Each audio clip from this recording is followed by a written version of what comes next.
जनसत्ता दल के राष्ट्रीय अध्यक्ष रघुराज प्रताप सिंह राजा भैया और उनकी पत्नी भानवी सिंह के बीच जो विवाद पनपा है वो लगातार बढ़ता जा रहा है। अब उनकी पत्नी भानवी सिंह ने दिल्ली में राजा भैया के विरुद्ध मुकदमा दर्ज कराया, तमाम तरीके के आरोप लगाए हैं और इन्हीं आरोपों को जवाब देने के लिए हमारे साथ बातचीत करने के लिए मौजूद हैं पूर्व सांसद प्रतापगढ़, मौजूदा विधान परिषद सदस्य अक्षय प्रताप सिंह गोपाल जी।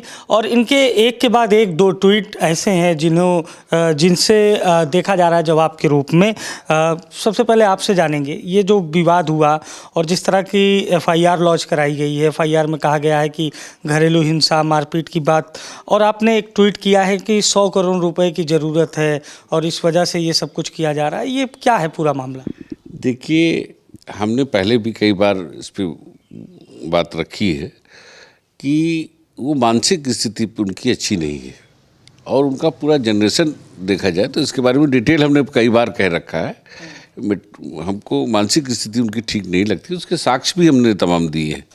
इनका बहन का तलाक हुआ तो तलाक में वही बड़ी बहन का भी ग्राउंड। फिर आप देखिए ना कि आप तो भी समाज में रहते हैं, अगर एक परिवार में 4 बहनें हो, 4 में 3 का तलाक हो जाए तो मानसिक स्थिति अपने आप स्पष्ट होती है क्या मानसिक स्थिति होगी उनकी।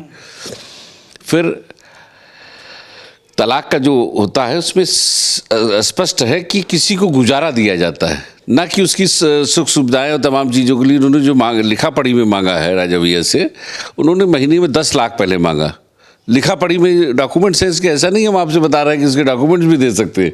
फिर उन्होंने 25 लाख रुपए मांगा, तो 25 लाख गुजारा नहीं होता है 25 लाख गुजारा नहीं होता है। और फिर जिसके पास ऑलरेडी राजा भैया से ज़्यादा वो रिटर्न दाखिल करती हैं, इसके भी हम प्रमाण दे सकते हैं। राजा भैया से ज़्यादा रिटर्न जो आश्रित होता है उसको दिया जाता है और वो तो ऑलरेडी मजबूत हैं क्योंकि उनके पास 18 एकड़ ज़मीन है, ससुराल से मिली हुई है, सास ससुर से मिली हुई है, नैनीताल में ज़मीन है, दिल्ली में मकान है। तो वो कहाँ कमज़ोर है? जो रिटर्न दाखिल करता हो उसको कैसे गुजारा दिया जाएगा? गुजारा तो उसको दिया जाता है जो स्थिति, जब परिवार से महिला अलग होती है इसी स्थिति। और जहाँ तक उन्होंने आरोप लगाए हैं, उन्होंने कई जगह यही आरोप लगाए हैं, 6 आरोप, सेम डेट।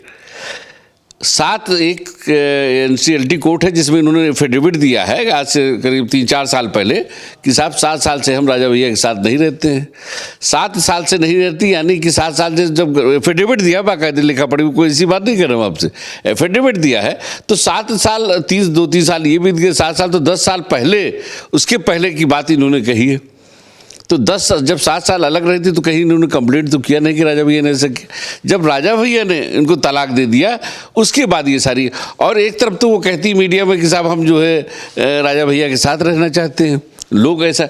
लेकिन जिस तरह के आरोप लगाए हैं इन्होंने, कोई भी महिला हो, कोई भी महिला जो है अपनी सगी बहन के लिए ये आरोप नहीं लगा सकती जो उन्होंने लगाया है।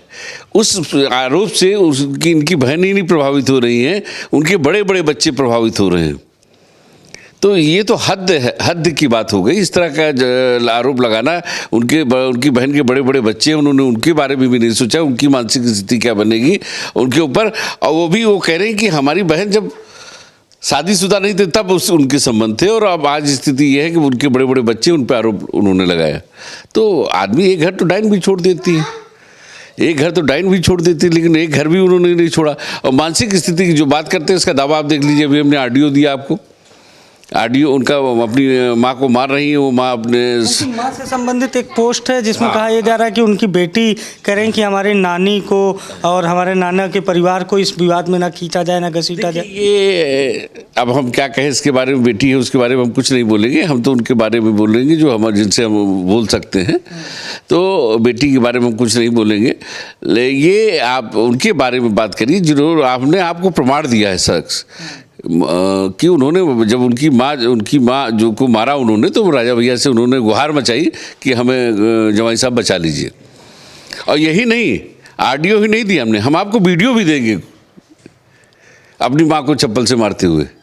तो जब अपनी माँ को चप्पल से मार रही पैसे के लिए, केवल माँ को इसलिए मार रही क्योंकि पैसा चाहिए, उनको हिस्सा चाहिए वहाँ पे। उनके पास वैसे भी इतना सब कुछ है, आप बता रहे हैं कि, और वो भी राजा भैया की पत्नी है, तो ऐसे में उनको तो किसी चीज़ की कमी नहीं है। लेकिन क्या क्या लगता है कि इसके पीछे रानी भानवी सिंह के अलावा कुछ और लोग हैं जो छवि आप लोगों हमने आपसे पहले बता दिया कि मानसिक स्थिति उनकी ठीक नहीं है। अगर मानसिक स्थिति ठीक होती तो कोई तमाम लोगों के आपने तलाक सुने होंगे कि चर्चा भी नहीं होती है। अभी राजस्थान में देख लीजिए, एक बड़े लीडर के हुआ, आपने कभी चर्चा सुनी, कोई चीज़ सुना, उसके बाद किसी पे एक दूसरे पे आरोप सुना, कितने सुंदर तरीके से कोई चीज़ हुई और वो नहीं। और 29 साल में अगर किसी की नहीं पट रही है, 29-30 साल में ये नौबत आई है, तो बहुत ही उसके बाद ही ऐसी स्थिति पैदा हुई होगी। सबसे बड़ी बात यह है कि तलाक होते 2-4-6 साल से शादी की होते, बाद में ऐसी उम्र में आके तो और ज़्यादा करीबी बढ़ जाती है। लेकिन इस उम्र में अगर तलाक हो रहा तो कहीं ना कहीं बड़ा कोई कारण होगा। कोई राजनीतिक मंशा नजर आती है? राजनीतिक मंशा क्या, लेकिन हम इतना जानते हैं, उनको एक बात शब्द हमने आपके कह दिया कि खानदानी उनके अंदर मानसिक स्थिति अच्छी नहीं है। तो देखिए, अक्षय प्रताप सिंह हैं, प्रतापगढ़ के पूर्व सांसद, राजा भैया के अति करीबी, और राजा भैया की ओर से इन्होंने एक के बाद एक 2 ट्वीट किए जिस पर तमाम तरह की प्रतिक्रिया है। और इन्हीं के ट्वीट में ये साफ तौर पर कहा गया कि रानी भानवी सिंह पैसे के लिए सब कुछ कर रही हैं और राजा भैया पर इस तरह के आरोप लगा रही हैं। हालांकि रानी भानवी सिंह ने मुकदमा पंजीकृत कराया दिल्ली कोर्ट में, और रघुराज प्रताप सिंह और उनकी पत्नी का ये विवाद इन दिनों चर्चा का विषय है। लेकिन हाँ, कि FIR कोई बड़ी चीज़ नहीं होती है। जब FIR दी जाती है, लॉ की बात हम करते हैं, और FIR के बाद विवेचना होती है। आपने सुना होगा हमारे ऊपर UW उन्होंने FIR कर दिया, तो उसकी विवेचना चल रही है। अभी ये नहीं मान लिया गया FIR का मतलब ये हो गया कि कोई उसकी सही हो गई। अब सेम उन्होंने आरोप यहाँ लगाया है, सेम इन्होंने घरेलू हिंसा पे लगाया है, एक डेट, एक सारी चीज़ें हैं, और सेम इन्होंने तलाक पे लिख के दिया है ना। तो एक मामले को 3 जगह नहीं किया जा सकता। FIR हो जाने के मतलब अभी हम जवाब देंगे उसका, तमाम चीज़ें सामने रखेंगे, ग्राउंड वाइज रखेंगे। 10 साल पुराना मामला, 10 साल के बाद आप कह रहे 7 साल हम साथ नहीं रहे, तो कहाँ से ये सब साबित हो पाएगा? इसे आप क्या मानते हैं? ये जो सब उड़ जाएगा, ख़त्म हो जाएगा। कहाँ आप खुद सोचिए ना, आप तो विद्वान आदमी हैं, बताइए कहाँ से चलेगा? 10 साल पहले, 10 साल के बीच में आप 7 साल उनके साथ, ये भी नहीं कह सकती कि 7 साल इनके साथ रहे तो दबाव में FIR नहीं, हम जो है कुछ पैरवी कर पाए। इन्होंने एफिडेविट दिया है UW में कि हम अपने पति से 7 साल से अलग है। 7 साल बाद 3 साल पहले अगर एफिडेविट दिया तो 10 साल तो ऐसे हो गए, और उसके पहले की बात कर रहे हैं, 11-12 साल पहले की बात की। 12 साल पहले एक दिन ऐसा किया था उन्होंने, और उन्होंने कहा कि हम एडमिट थे। एडमिट का कोई साक्ष्य नहीं दे पाई एक कोर्ट में। भाई एडमिट थी तो एडमिट का साक्ष्य भी नहीं दे पाई, तो ऐसी स्थितियों में कहाँ से साबित होगा? तो अभी आप सुन रहे थे कुंवर अक्षय प्रताप सिंह को, जो प्रतापगढ़ के पूर्व सांसद हैं, मौजूदा विधान परिषद सदस्य और जनसत्ता दल लोकतांत्रिक के राष्ट्रीय अध्यक्ष रघुराज सिंह के अति करीबी। और इनका साफ तौर पर कहना है कि राजा भैया इस पूरे प्रकरण में निर्दोष हैं, और इन्होंने एक के बाद एक भानवी सिंह पर कई तरीके के आरोप लगाए। सहयोगी जितेंद्र के साथ अभिषेक शर्मा, लखनऊ। अगर आप इस वीडियो को YouTube पर देख रहे हैं तो चैनल को सब्सक्राइब करें और बेल आइकन दबाना ना भूलें। अगर Facebook पर देख रहे हैं तो चैनल को लाइक करें।